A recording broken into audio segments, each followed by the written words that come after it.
I just want to make this video very clear to everyone that this is just a conspiracy video. So none of this might not come true. This is just a conspiracy from what I've heard, but from what I've seen. So yeah, let's get into it. So you know how M&M's left NASCAR, supposedly left NASCAR after Phoenix? I just thought of this today. I'm going to make this. Well, I feel like there's more to this than we know because they didn't really give us an explanation why they were heading out like other sponsors did.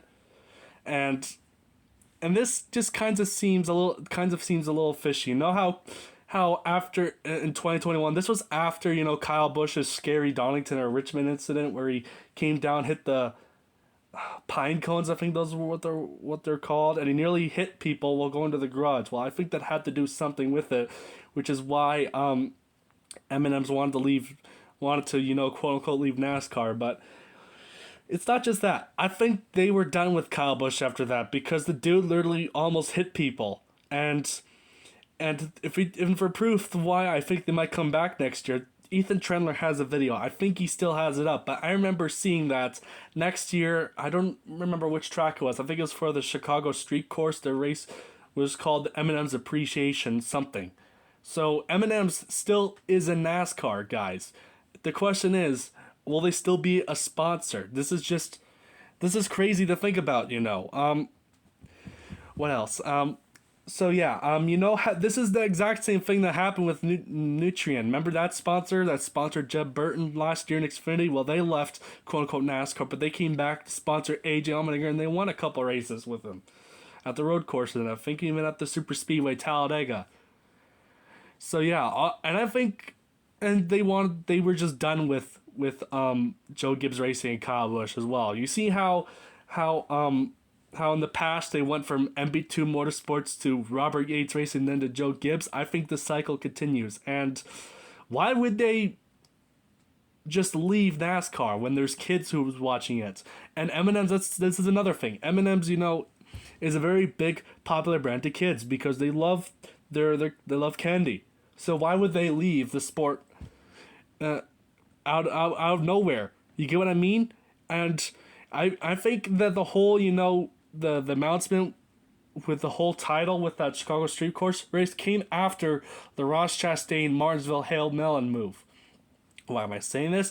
Well, I'm gonna make a very bold prediction and say that M&M's will come back next year and they will sponsor Trackhouse Racing and Ross Chastain in the number one car because he's number one for doing that. I know that sounds far fetched, but this could come true, guys. This could come true. This is some crazy thoughts to think about. And I know you guys might think that I'm crazy, but anything's possible. Anything is possible. I just think they're just done with Joe Gibbs and they just want to move on with their sponsorship and roll. And if they have a title for a race,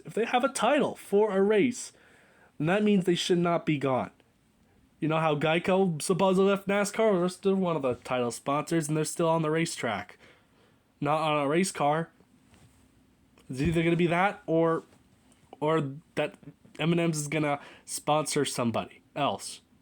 And yeah, that's just my, conspiracy theory. Love to hear your thoughts in the comments. This is just a crazy one to think about. That Kyle Busch, that they're not falling over with Kyle Busch, or they're not staying with Joe Gibbs Racing. Instead, Kyle Busch has Cheddar's, BetMGM Casino, Freechy, and what's the other sponsor? It's like Alcinos? I don't know. And he's gonna be teammates with Austin Dillon. I'm surprised he didn't go over to Tyler Reddick, M&M's. That could happen. You never know. But yeah, this is just my conspiracy theory.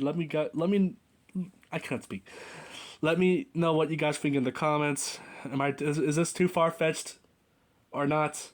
So yeah, peace out, guys. And one more thing. You know how on the Final Ride car, how there's all those pictures? There's the reason why they didn't make the die cast is because they didn't want people to look closely at it. It could have just all been Kyle Busch fans. It probably didn't show, the Robert Yates days or the MB2 Motorsports days. It could have just showed all Kyle Busch fans and Kyle Busch memories. Who knows? Anyways, thanks for watching.